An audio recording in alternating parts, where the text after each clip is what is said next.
통해서 실제로 겪었던 일을 얘기해 드릴게요.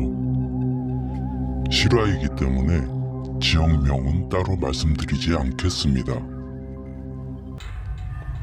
어느 날 A라는 친구와 함께 카페에서 커피 한 잔을 하며 잡담을 나누고 있었는데요.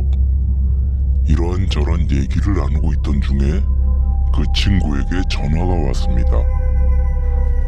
전화 통화를 끝마친 후 그 친구가 저에게 말했습니다. 야, 아는 형이랑 통화했는데 그 형님이 펜션 잡아놨다고 지금 놀러 오라는데 어때? 갈 생각 있어? 그 K 형님 있잖아. 너도 몇 번 본 적 있잖아. 알지, 그 형. 그런데 갑자기? 그 형이 다 준비되어 있으니까 그냥 아무것도 필요 없고 몸만 오라는데? 그 당시 제가 휴가라서 딱히 급한 일도 없고 좀 심심하던 차에 잘 됐다고 생각했습니다. 그 친구가 말했습니다. 근데 B도 데려갈까? 걔 지금 집에서 혼자 뒹굴거리고 있다는데. 그래, B도 같이 가면 좋지. 근데 네 차 가지고 가야 되는데 우리 둘 다 차 없잖아. 대신에 기름값은 우리가 낼게. 알았어. 그럼 B의 집에 들렀다 가야 되겠네. 그리고 아무리 몸만 오라 그랬다고 맨손으로 갈 수 없으니까 삼겹살하고 술도 좀 더 사가야 되지 않아? 그렇게 저와 친구들 A와 B가 갑자기 예정에도 없던 어떤 펜션에 여행을 가게 되었습니다. 먼저 B의 집에 들러서 B를 데리고 장을 본 후 그 펜션으로 향했습니다. 차로 두세 시간 정도 걸리는 거리였습니다. 그곳은 평소에도 차가 많이 막히는 구간이라서 생각보다 시간이 많이 걸려 어느덧 해가 지고 밖이 어두워졌습니다. 우리는 음악을 들으며 이런저런 얘기도 하고 간만에 여행이라 즐거운 마음으로 도착지로 향했습니다. 한참을 가다 보니 샛길로 빠지는 구간이 나왔는데 내비게이션이 길을 잘 못 찾아주어서 잠시 주변을 방황하다가 펜션이 있는 어떤 길로 들어서게 되었습니다. 계곡이 있는 산으로 올라가는 길이라 아스팔트가 깔려있지 않고 시멘트 길이 좀 나오다가 좀 가다 보니 아예 흙길로 변해 있었습니다. 너무 어두워져서 주변 경관은 잘 볼 수 없었지만 차의 창문을 내리고 맑은 공기를 마시고 계곡에 물 흐르는 소리를 들으며 여행에 기대감이 부풀어 올랐습니다. 한동안 일이 치여서 이번 휴가에서는 그냥 피로를 풀며 집에서 잠이나 많이 자야 둬야 되겠다고 생각했지만 막상 이렇게 자연에 나와보니 기분이 너무 좋았습니다. 그렇게 자연을 즐기며 차를 계속 몰고 가는데 차량 내비게이션이 계속 잘못된 길에 들어섰다고 안내를 해주었습니다. 그러니까 내비게이션이 길을 찾지 못하고 계속 새로운 길을 찾기 위해 버벅거리고 있었습니다. 저는 친구 A에게 말했습니다. 야, 형한테 전화해봐. 이 길이 맞는지 모르겠는데 이렇게 계속 가도 되는 거야? 친구는 바로 그 형에게 전화를 걸어 통화를 했습니다. 통화를 끝마친 친구 A가 말했습니다. 이 길이 맞는 것 같은데? 형이 말하는데 자기들도 그 펜션 찾는 게 어려웠대. 계속 길을 따라가다 보면 길이 거의 끊어지는데 길이 끊어져도 계속 직진하래. 자갈이 깔린 길에 그냥 거의 산길인데 신경 쓰지 말고 계속 가다 보면 길 오른편에 3층 건물에 펜션이 보인다는데 도착해서 전화하면 나오겠대.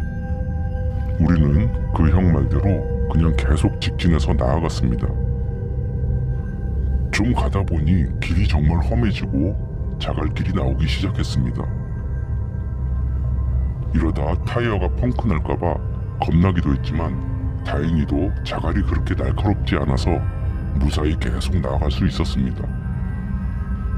문제는 주변에 가로등이 하나도 없고 차량 전조등에 의지해서 앞으로 나아가야 한다는 것입니다. 차량 전조등을 가장 밝게 해놓고 나아가도 주변이 너무 어두워서 시야가 앞에 몇 미터만 보여 이러다 사고가 날 것 같다는 생각이 들었습니다. 갑자기 절벽이 나와도 제대로 대처할지 모를 정도로 주변이 어두웠습니다. 펜션이 보이기는커녕 그냥 산속으로 계속 들어가는 것 같아 무섭기까지 했습니다. 그래도 형 말대로 가면 언젠가는 나오겠지 생각하며 계속 앞으로 나아갔습니다. 굉장히 주의하며 차량을 서서히 몰아가며 운전을 했습니다. 한참 가다 보니 저 멀리에 어떤 건물에 약간의 불빛이 보였습니다. 아, 저곳인가 보다 라고 생각하며 갑자기 긴장이 풀리고 안도하게 되었습니다. 왼쪽에서는 계곡물 흐르는 소리가 들리고 오른쪽에는 펜션으로 들어가는 입구가 보였습니다. 차량을 펜션 앞에 주차하고 밖으로 나오니 공기가 너무 상쾌하고 시골의 흙냄새가 나서 기분이 너무 좋았습니다. 하지만 너무 어두워서 펜션 주위만 사물을 구분할 수 있었고 사방이 어두워서 아무것도 보이지 않았습니다. 하늘에 구름이 많이 껴서 혹시 비가 오지 않을까라는 걱정도 되었습니다. 그래도 펜션 시설이 잘 되어 있어서 밖으로 나오지 않아도 펜션 안에서 모든 것을 해결할 수 있었습니다. 우리는 짐을 풀고 마중 나온 형들과 동생들과 함께 안으로 들어갔습니다. 우리가 머물 곳은 맨 꼭대기층인 3층에 있었고 거실이 굉장히 커서 10명의 인원이 자리를 잡아도 될 만큼 공간이 아주 넓었습니다. 3개의 방이 있고 화장실도 2개나 있었습니다. 그리고 무엇보다 좋은 것은 층별로 테라스가 갖춰져 있어서 그곳에서 삼겹살도 구워 먹고 술을 먹으며 잡담을 할 수 있도록 큰 테이블과 의자도 있었습니다. 혹시 비가 오더라도 전혀 문제될 게 없었습니다. 저는 장소를 정말 잘 선택했다고 생각했고 예정에도 없던 휴가를 제대로 즐기겠네라고 생각했습니다. 우리는 짐을 풀고 먼저 와서 놀고 있던 형들과 동생들에게 합류했습니다. 오랜만에 보는 얼굴들이라 이런저런 재미난 얘기들을 하면서 즐거운 시간을 보냈습니다.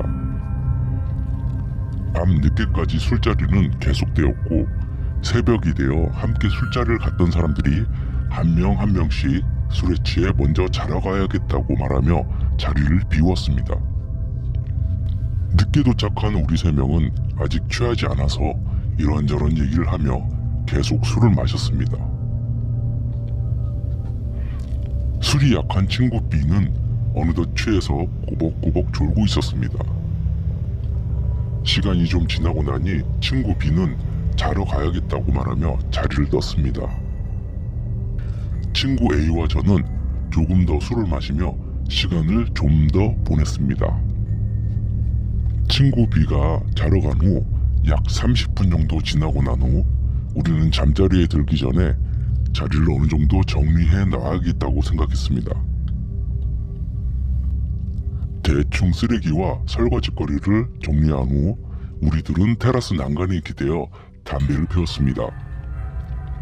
계곡이 있는 방향으로 담배를 피는데 너무 어두워서 앞에 아무것도 안 보이고 계곡물이 흐르는 소리만 들렸습니다. 담배를 한 대 더 피고 자야겠다고 생각한 우리는 다시 담배에 불을 붙이려고 하는데 문 도어락이 열리는 소리가 났습니다. 이 새벽에 누가 밖으로 나가지 하며 의아해했는데 잠시 후 친구 B가 나가는 모습이 보였습니다. 우리는 친구 B의 뒷모습을 바라보며 말했습니다. 야, 쟤 어디 가는 거야? 화장실 가는 거 아니야? 화장실이 안에 2개나 있는데 쟤 진짜 어디 가는 거야? 목류병인가? 야, 저러다가 계곡적으로 굴러떨어지면 어떡해? 우리는 친구 B가 큰 사고를 당하지 않을까 해서 얼른 밖으로 나갔습니다. 아주 느린 걸음으로 친구 B가 계속 앞으로 걸어가고 있었습니다. 저와 친구 A는 친구 B에게 달려가 그의 어깨를 붙잡으며 말했습니다. 야, 너 어디 가? 친구 B는 뭔가에 홀린 듯 자리에 멈추어서 앞을 멍하니 바라보고 있었습니다. 야, 계속 앞으로 가면 위험해. 하지만 친구 B는 아무 대응도 하지 않고 멍하니 앞에만 바라봤습니다. 우리는 친구 B를 강제로 펜션 안으로 데리고 들어갔습니다. 펜션 안에 들어서자 친구 B는 자신이 자고 있던 방으로 다시 들어가서 잠이 들었습니다. 우리는 서로 얼굴을 쳐다보며 말했습니다. 저 자식 그냥 자기 내버려둬도 될까? 뭔 일 있겠어? 자다가 또 방금 했던 것처럼 밖으로 나가면 어떡해. 또 도어락 소리 들리면 그때 내가 나가보면 되지. 난 잠에 빠지면 누가 오버가도 몰라. 걱정 마라. 난 민감해서 자다가 약간의 소리만 들려도 잠에서 깨니까 내가 알아서 할게. 친구 A는 자신이 알아서 할 테니 걱정하지 말고 자러 가라고 저에게 말했습니다. 저는 친구 A의 말에 안도하며 자러 들어갔습니다. 혹시 몰라서 친구 B의 옆에 자리를 잡고 잠에 들었습니다. 잠이 슬며시 들려고 하는데 갑자기 천둥 소리가 나더니 폭우가 쏟아지는 소리가 들렸습니다. 비가 엄청 쏟아지는 소리에 오히려 잠이 더 깊게 들게 되었습니다. 꿈도 꾸지 않고 깊이 잠에 빠진 저는 다음날 아침 아주 상쾌하게 자리에서 일어났습니다. 밤사이에 비가 많이 오고 공기가 맑아서 그런지 전날 술을 많이 마셨는데도 숙취는 전혀 없었습니다. 저는 담배 한 대 피려고 테라스로 나갔습니다. 테라스에서 담배에 불을 붙이고 밤에 볼 수 없었던 그곳의 자연 경관을 즐기기 위해 사방을 이리저리 둘러보았습니다. 그러다가 전 갑자기 온몸에 소름이 끼쳐서 담배를 제 다리에 비벼 끄고 친구 A에게 달려갔습니다. 친구 A는 방금 일어났는지 부스스한 모습으로 저에게 담배나 한 대 피러 나가자고 했습니다. 전 친구 A에게 말했습니다. 야, 너 빨리 나 따라와봐. 왜? 뭐 보여줄 게 있으니까 빨리 나 따라와봐. 친구 A는 무슨 일인가 하며 저를 따라 테라스로 나왔습니다. 친구 A는 담배에 불을 붙이며 저에게 말했습니다. 야, 뭔 일이야? 저 앞에 좀 봐봐. 어디?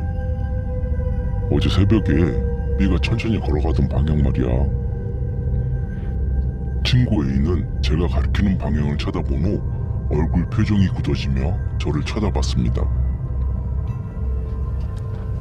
그곳에는 어떤 이름 모를 무덤이 있었습니다.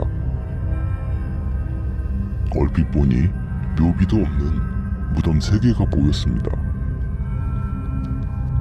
무덤 2개는 어른의 무덤 같았고 가운데에 놓인 무덤은 아기 무덤처럼 아주 작았습니다. 뭔가 버려진 무덤처럼 어떠한 관리도 되지 않아서 얼핏 보면 무덤같이 보이지 않았습니다. 그리고 그 무덤 바로 뒤로 어떠한 난간도 없이 계곡으로 바로 떨어질 듯하게 매우 가파른 낭떠러지가 있었습니다. 잠시 우리는 친구 B에게 가서 어제 무슨 일이 있었는지 묻게 되었습니다. 하지만 그 친구는 오히려 무슨 소리를 하는 거냐며 어제 일을 전혀 기억하고 있지 않았습니다. 야, 너 혹시 목류병 있냐? 뭔 소리야? 목류병은 무슨 목류병? 잠만 잘 잤는데. 우리는 어제 있었던 일을 친구 B에게 말하지 않았습니다. 괜한 걱정을 하게 될까봐 우리끼리만 그 무서운 일을 알고 지냈습니다. 지금 생각해보면 그때 그 무덤 속의 영혼들이 제 친구를 불러들인 게 아닌가라는 생각이 듭니다.